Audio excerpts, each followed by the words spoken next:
they would rather spend money on F1 than electricity. It's definitely a South African thing. I've like forgotten that these things still exist. But again, people are so friendly, you know? People are so friendly. I don't get it. Like it's so odd to me. I am Mahdia. And I'm Avani.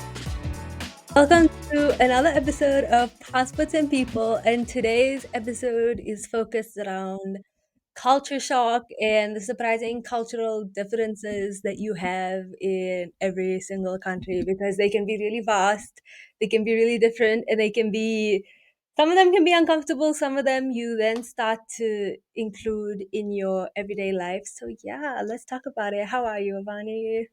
I'm good. I wasn't here for last week's episode, but I'm back now. Yeah.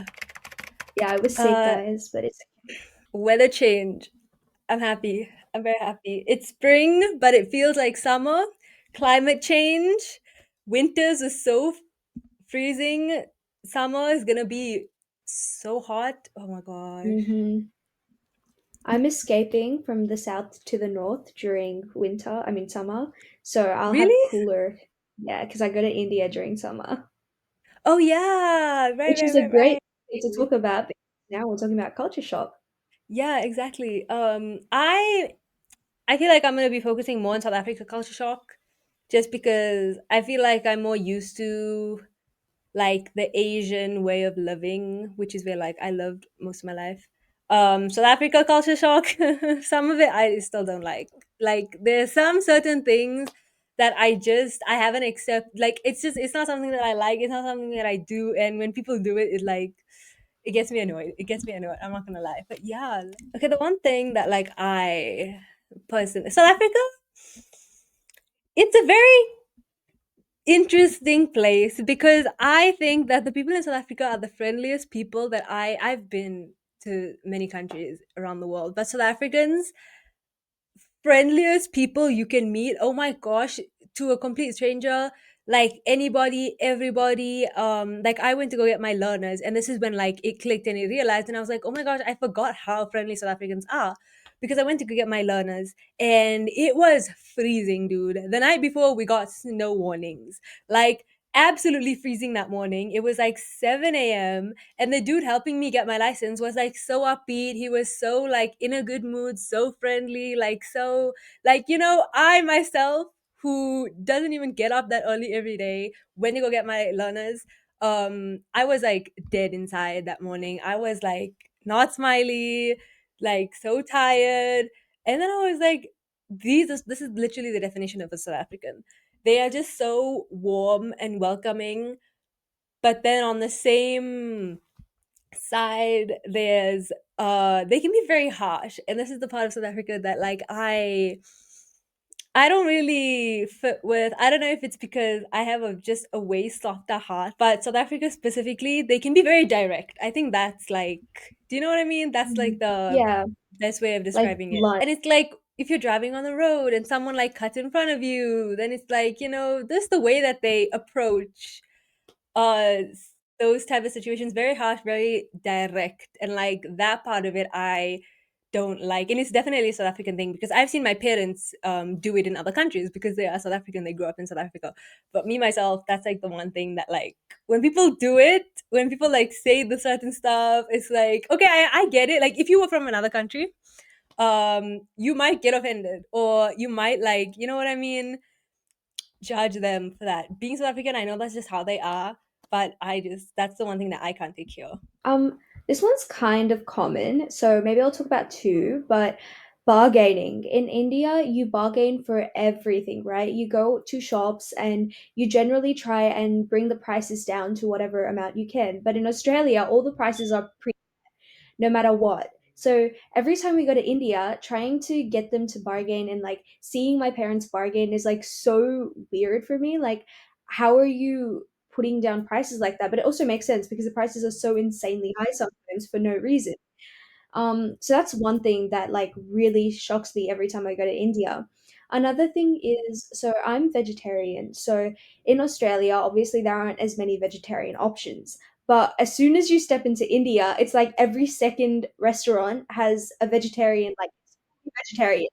And it's just like such a good change because you can go anywhere and eat without having to worry about it mixing with meat or accidentally getting meat, you know? So it's like um I guess there's like parts of India that are just like really surprising to me and also parts that are really, really good and that I really enjoy as well.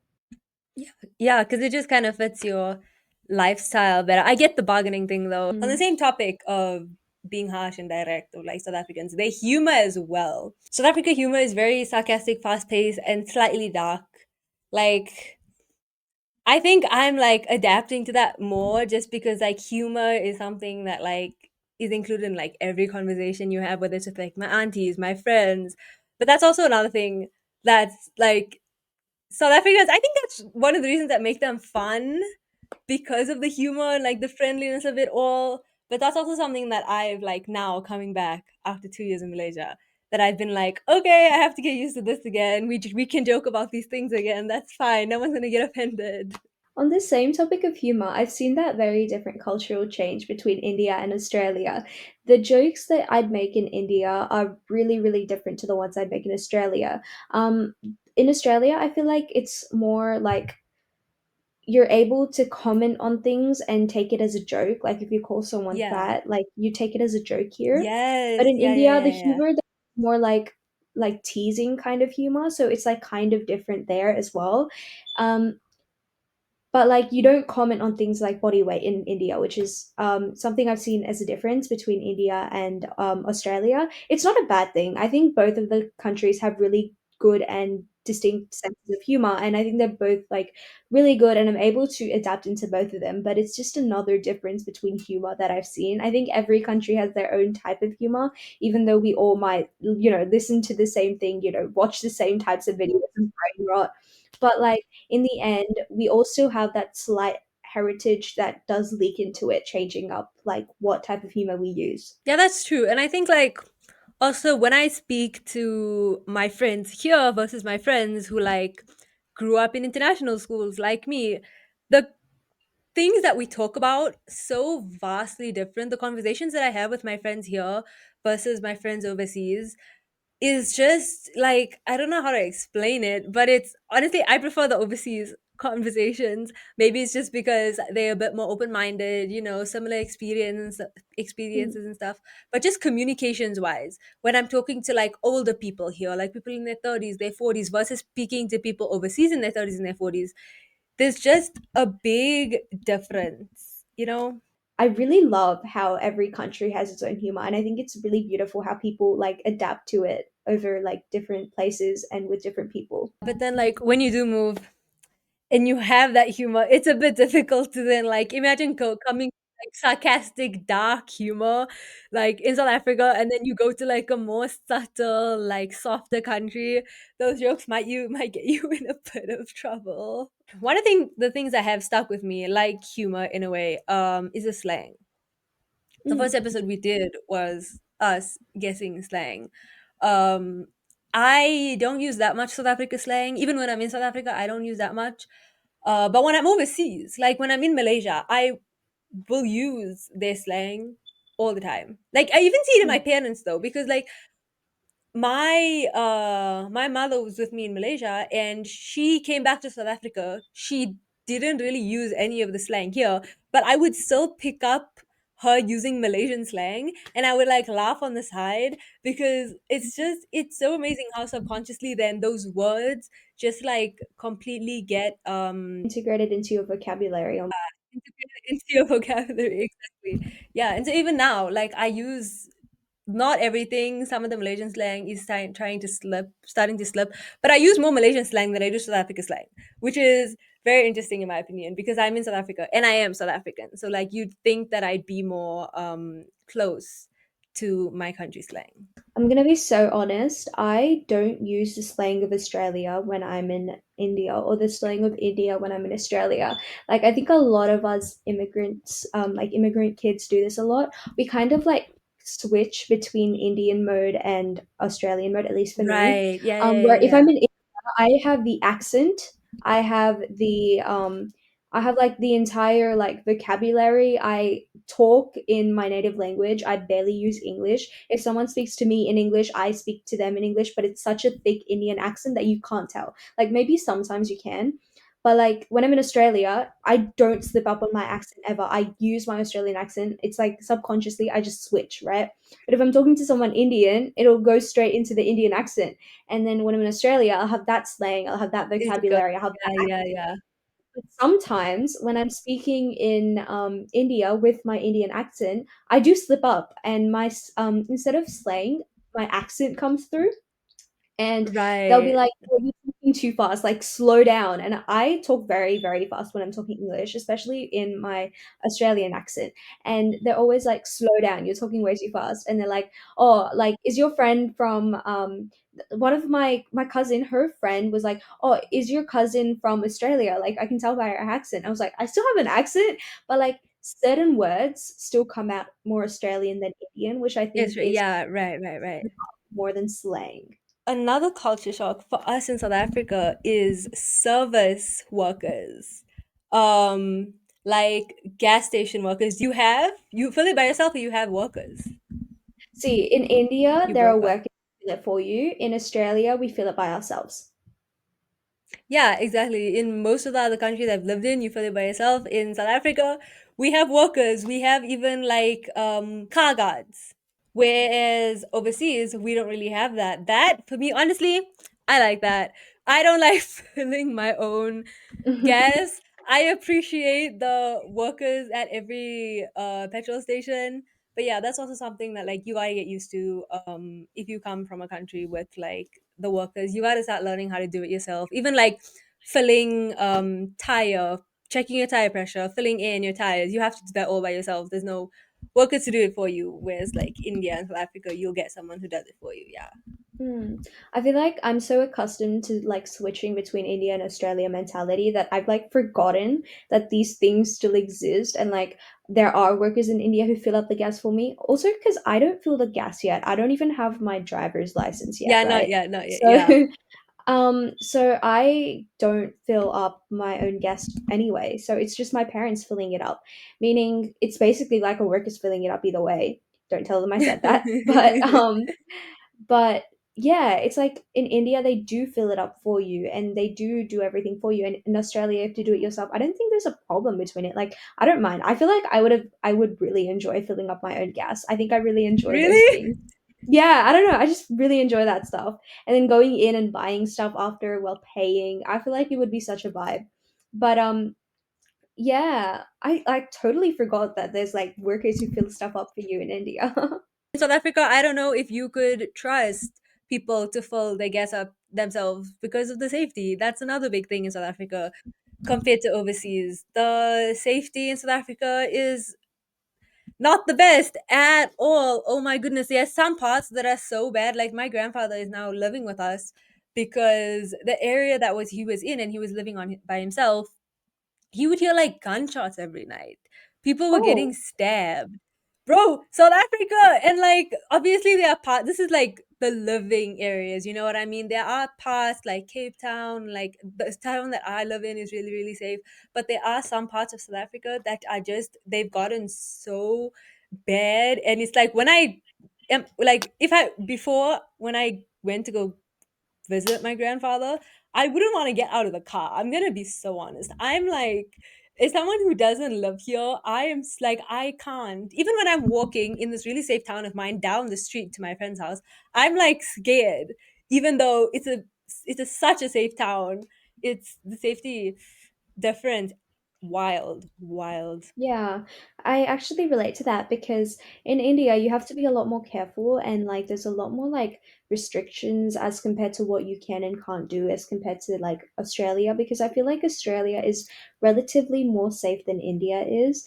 Um and it's always shocked me because I've always been used to like being in a place where I could come back home later and still be like okay. Like I wouldn't have to worry about what would happen to me if I went out alone, if I like didn't have someone with me, if I was wearing something that wasn't like like covering everything up. But in India you have to be so mindful about that because one wrong move and like You know what, you don't know what could happen to you. And you've heard so many bad stories, and I've heard stories in Australia too, but I feel like in India you've got to just be a lot more cautious, which is kind of a cultural shock there as well, because I've never had to do that in Australia, at least not to that extent, you know. Every country has its cases. Every country has a little bit, but some countries there are more than others. And like this, yeah, yeah, yeah. This shocked me. Like as soon as I landed, I realized, oh yeah, like as soon as I landed and I'm waiting by baggage claim, you'll hear on the sound system in the airport, please make sure like you're keeping your belongings close to you. And if you see any suspicious act, like please report it to the police. Like as soon as I hear that, I'm like, yep, I'm in South Africa. All of a sudden I have my Yeah, parents messaging me being like, make sure you don't put your bag down anywhere, like make sure you're keeping it on you, like don't keep your yeah, phone in your pocket if you have zip pockets, like all of those small things that, like, if I'm going to yeah, a mall here, I'm just so used to being so carefree with my belongings. Okay, which maybe necessarily isn't a good thing, but it's like, it's how I was in Malaysia, in the safer countries. And then there'll be a second where I'm like, oh shiz, I'm in South Africa. Like I all of a sudden holding my bag mm. closer to myself, making sure my Yeah, zips are closed, and like those small as things. soon as we land in India, it's the same thing. We're always keeping our bags really close. One person has to always stand next to the bag so no one takes your bags Exactly. from Yeah. you. We do not Yeah, leave the yeah. yeah. And then it's like no wearing real gold that's like being like able to be seen, because if you do that, someone could literally just zoom past you in a motorbike and Yeah. snatch it off you and go, right? Snatch it So you off. have to be Yeah, so much exactly. more careful there. Whereas here, I can wear gold and go out and no one will do anything about it. Unless of course you drop it and then it's theirs. But like um and like what was the other thing that you said? The airport, the Mm. bags, belongings, Oh yeah, phones. the phone. Um, Hmm. yeah, in Australia, I can just have my phone in my hand or in my pocket Yeah. somewhere. Wherever. I can just have it in my hand. But in India, no, no, no. If I keep it in my hand, especially if it's not tight in my hand, like I have to hold it like really, really tightly, it's gone. Like someone's taking it. It's that Hmm. easy to lose something there. And with your belongings, I will leave my stuff everywhere here and be able to come back and see it and be able to take it again, right? Unless it's like a horrible place. That's different. But like if you leave it a couple meters away, like it'll be fine. You can go collect it even if you don't look at it all the time. Yeah. But in India, like even if you leave it a couple of meters away and you're looking away, it could be gone. Especially if you're not in the Yeah. right areas again. So yeah. Yeah, some places are worse than others. I would say ours isn't that bad. I do think that I'm just a bit more scared than everyone else. Like, I think also like my mom is pretty not traumatized or anything, but she's just more cautious, Mm. especially coming from overseas. So, like, even like you said, the jewelry thing, I don't think the jewelry snatching in that, it's more like pickpockets and stuff, I think, here. But even me, just because of how scared and stuff like I am, there's specific pieces of jewelry with whether it's like he has real diamonds on it or something that I just won't wear here just because it makes Mm. me feel uncomfortable. It makes me feel like, okay, but what if something happens? So yeah, I get that. I actually have a friend from South Africa, and she told me that she left and came to Australia because of the safety concerns. So, yeah. Yeah, I think last year, there were like, or even now, there's like at least four people that my parents know, like who's gotten kidnapped, like within Oh, our community who've gotten kidnapped because bro, it's bad. They do it all for they kidnapped in the ransom. They past or keep are them for like currently kidnapped. months.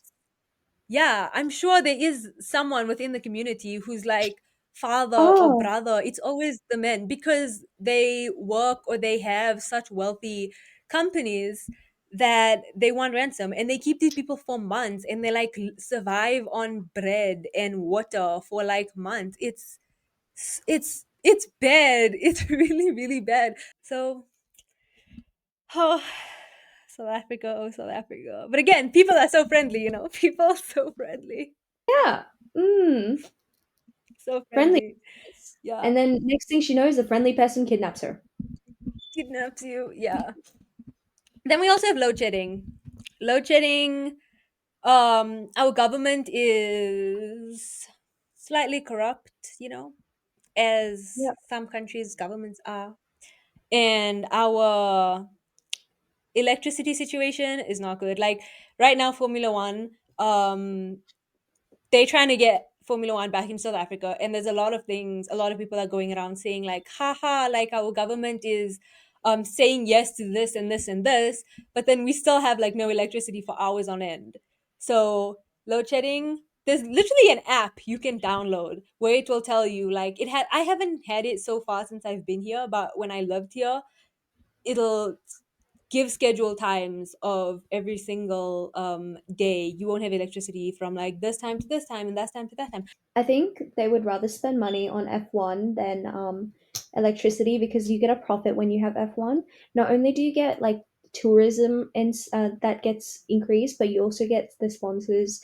Plus, you get so much money from the tickets and you make so much profit as compared to giving away money and spending it on electricity, which is why they probably do it because corrupt governments obviously just generally want to make more money. And like typically, developing countries have more of a tendency to have a corrupt government than a developed one. Not saying developed ones don't sometimes also have them, but yeah, it's just like greed of people, which is something that shouldn't be there, but it is, unfortunately.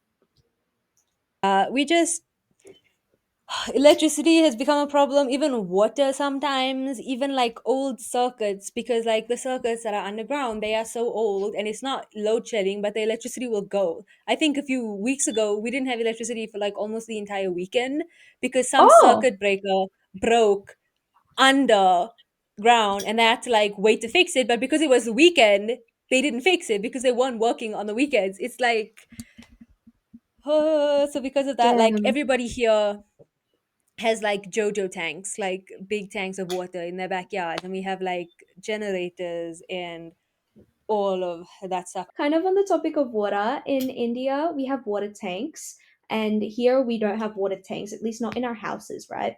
And the water tanks, they're stored up, and then do you know what a geyser is?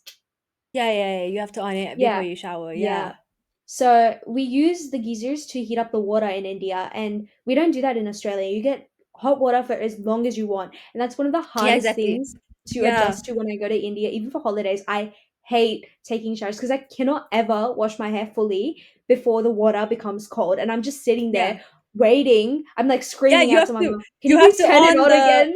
And exactly, then I'm just exactly, waiting exactly. there, cold, for it to heat up again. But yeah. I've experienced that in countries before, and then you have to like on it like a flag. Sometimes even like 20, 30 minutes before you decide you want to shower to make sure that you get it like really nice and hot. Exactly. Yeah, yeah, yeah. Exactly. I get And that. then you mix it with the cold water and suddenly the whole thing is cold. Times like that actually make me feel really, really like homesick. Like it's times like this where I'm just like, I really want to be back in Australia and I really just don't because I'm so accustomed to how it is here that those things, especially when I'm already feeling bad, like, because we all have our mood swings. And when I feel horrible, like that day, if that doesn't work for me, I like break down and I'm like, I want to go back to Australia because I don't want to be here. Obviously, things like going out and having food and spending time with my relatives is stuff that pulls me up. But like, little things like that, or even the fact that my bed is not as comfy as the one in Australia, those. I know exactly what you mean. Yeah, I when it was winter here, I was miserable almost every single morning, almost every single night. You have no idea. I would go to my dad and be like, "I'm sick of this. It's so cold. Even if we have heaters on, as soon as I get out of my room to like go get food, go get something, it's so cold and miserable and I'm used to feeling warm all the freaking time. Like you in Malaysia, if you off your AC for like even just a few minutes, you're gonna feel hot again. I miss feeling hot, dude. Even like the the weather mood swings here, it's just we have all seasons. It's taking a while for me to adjust. Oh my gosh, my skin.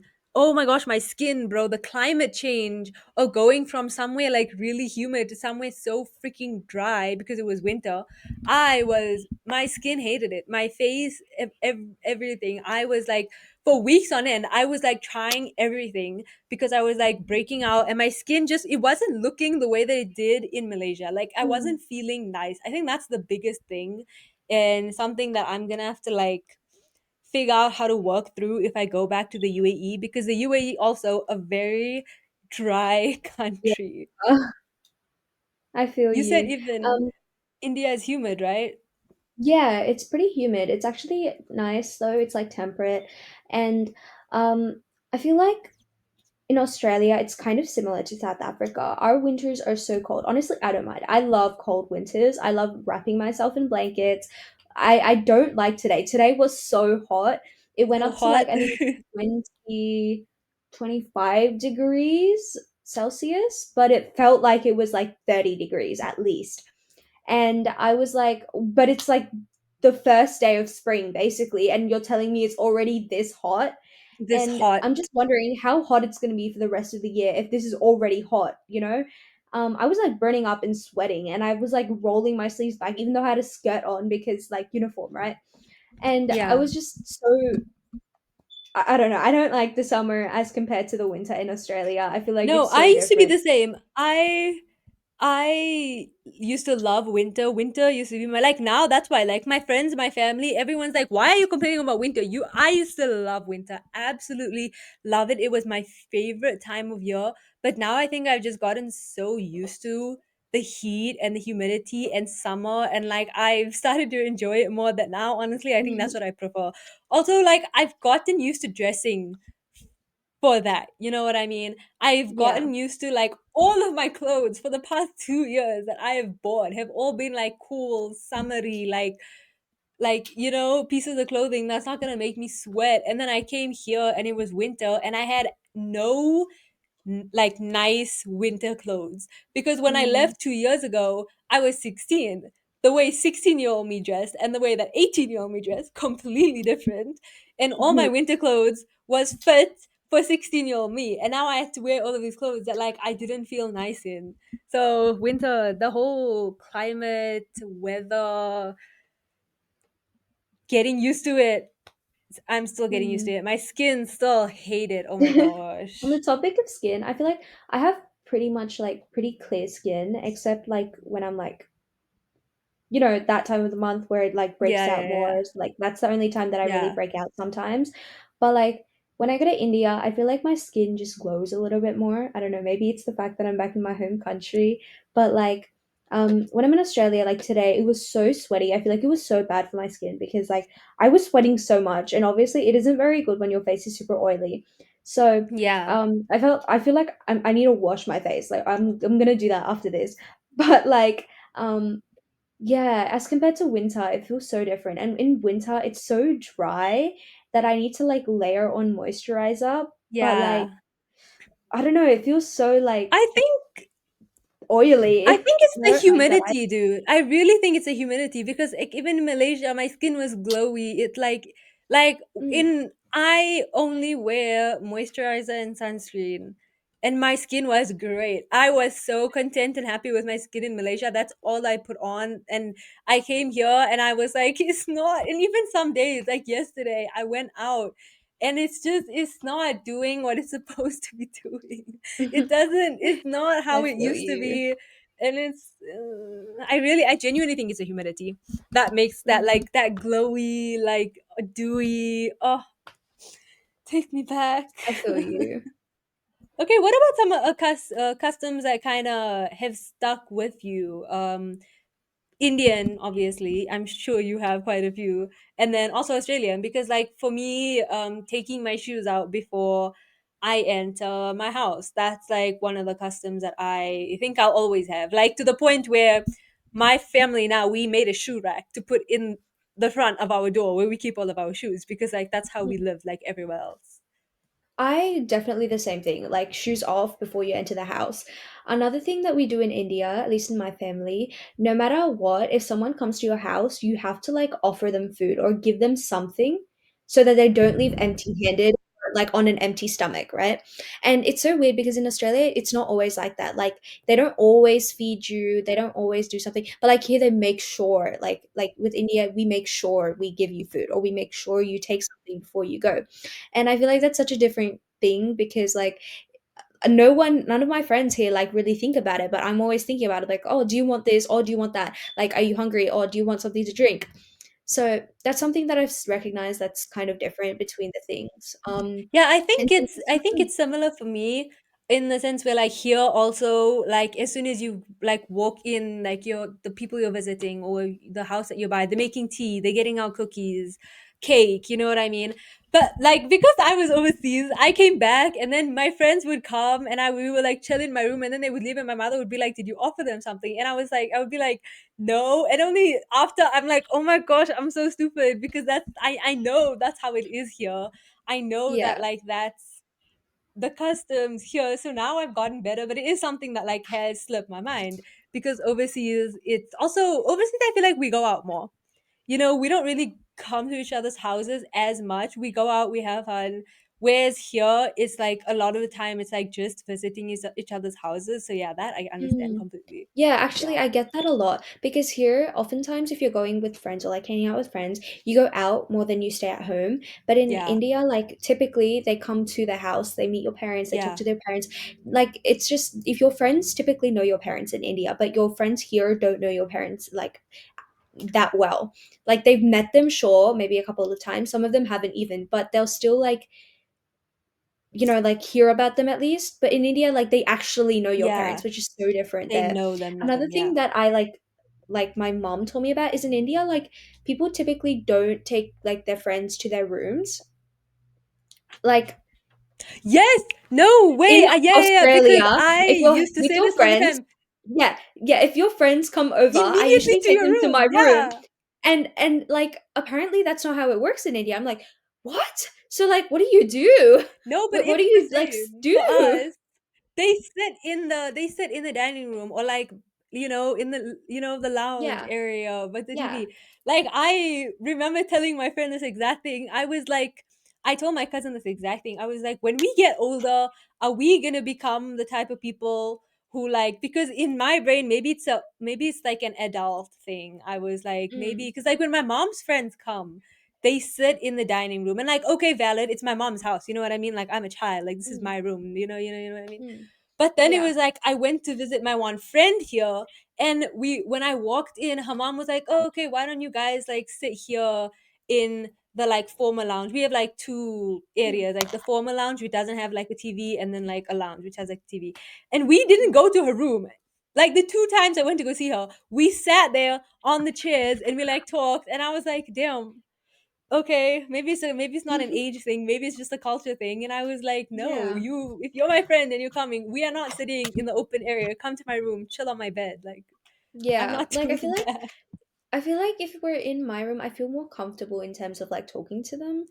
I don't know, Exactly. maybe it's just like a cultural thing. But like yeah, I don't get it. Like it's so odd to me, but apparently that's how my mom grew up and I was like it was very like surprising to me, but it was a nice thing to learn about, I guess. So like yeah.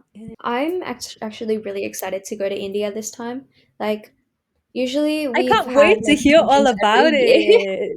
We've had functions every year, but this time it's literally just us going and enjoying India, which I'm so excited for. Like I want to go out every single day and have food and like enjoy my time there because like I haven't done Yeah. that in so long. So I'm really excited for that. When it comes to handling and adjusting, it just kind of comes. I don't think there's any specific advice we can give. It's fun, you learn new things about the new different people. You try new things, whether it's food. Oh yeah, what about the food differences? You spoke about the vegetarian options wise, but is there anything else distinct? Okay, let me put it this way. You go to a KFC in India and you can get yourself a vegetarian biryani. Okay, let's talk about that because the fact that you can get biryani in KFC is I've never That's heard too of that in my life. vegetarian. Okay, but biryani at KFC, my guy. That's what you should be talking about. That's not Vegetarian biryani at KFC. Kentucky's Fried Chicken, you get vegetarian biryani. biryani. So That's yeah, that's something in interesting. India No, which wait, I that's find so really strange. interesting. But I yeah, like don't think. typically everything, even fast food, has like variations of a lot of different vegetarian options in India, which I don't see in Australia. Like with McDonald's, there's like at least three or four different types of vegetarian burgers you can get in India. In Here you only Australia, get like zero. not even Zero. one. Mm-mm. If you want burger, you Interesting. have to go Okay, to a okay, okay. different fast food chain. Right. Okay. For But us, food wise, I think I've definitely been enjoying the food here more. Maybe it's just because what like I'm used to. We got a lot of meats in South Africa. Some vegetarian meats. We big on meat. We have like a braai, a barbecue. That's like our main thing. Like if you were to come a and little visit a South Barbie. African, that's major. Okay, but describe how your barbecues are like. I wanna see the differences because like our barbecues, like Oh, we are proud for our barbecues. Like that is part of our culture. Barbecues. put a shrimp on the Barbie. Anyway, um, So like uh, okay, but you're barbecues vegetarian, so like you don't have meats. typically. No, they have vegetarian options for that. They have Okay, okay. vegetarian So tell me. sausages, and basically you just like fry sausages on like this barbecue, and then you'd put it in between maybe a slice of bread because it's cheaper than getting hot Yeah, dog yeah, buns. yeah. And then you pour on sauce, maybe like onions, fried onions, if you're And sides and lucky stuff. enough. Yeah, it's fine. I don't hate it. Like, it's relatively good. And then you just like eat it. It's not But that no, but I great, mean but like like when you're with I your mean like what about sides? Like what else do you guys have? Do you just like meat and like it's just kind of Yeah, like I don't my family doesn't typically do barbecues. Like this is mainly at school, right? When they do run barbecues. But when people do have barbecues here, it's usually they get like families over and they all cook together like and then they have it outside like eating. yeah, If yeah, you've yeah. watched an episode of Bluey, it can highlight it for you very epically. I think Okay, that's the best way to kind of I'll watch the scene. I think that's the best way to kind of learn more about Australia if you're like coming into it. Like I don't know if you can learn about it, but it's like such a good TV show. Like it's not just for kids, guys, it's for everyone, I swear. But yeah, it's not that big. You just kind of like it's just something you bond over. No, our barbecue is like it's a vibe. It's like, oh, how I wish every single person in the history of the world could experience a South African barbecue. It's just different. I don't know. We normally have like sausages and then chops. Is chops a South African word? Do you know what a chop is? No, I know what you A mean. lamb chop. A lamb chop? Yeah, I Yeah, know it's what a you lamb mean. chop. We just say chops. Yeah, lamb chops, sausages, and then baked beans. We normally have this thing called pop. It's like a South African staple food. It's made of like fufu. Have you seen that everywhere on TikTok? You haven't, like the Nigerian. You've never. Okay, okay, okay. Anyway, it's like this white. I don't know how to explain it. It's made with like cornmeal. And so it's a powder and you mix it with water and it becomes like thick. And then we normally have like all the salads, like pasta salad, potato salad, garlic bread, always garlic bread. Yeah, it's Hmm. oh how I love it. It's so good. I I feel really like wish maybe everyone. Yeah, I feel like maybe our like Australian barbecues might be similar, but I've never like been to one between families. It's mainly just been at school. So in school, it's very simple for us. Yeah, We yeah, just like yeah. talk to our friends, like sit around, eat, and then like get seconds because we're big, and then Yeah. Yeah. talk some more, walk around to burn off the stuff we ate, and then just go about our day. I want to try and get a guest to speak about, second language struggles and stuff, Ah, yeah. because um, you know, you grew up with English, no? Because you said you moved when you were like two. Somewhat. When I was in India for the first 2 years, I spoke my native language fluently to the point that I didn't even want to learn English. Then I came to Australia and I had to learn English, so I was forced into learning English, and now I speak English fluently and I can speak my native language fluently too, so Right. whatever. Yeah. Yeah. Yeah. Anyway. So hopefully next week's episode will be good and we'll see you then. Bye Bye. bye.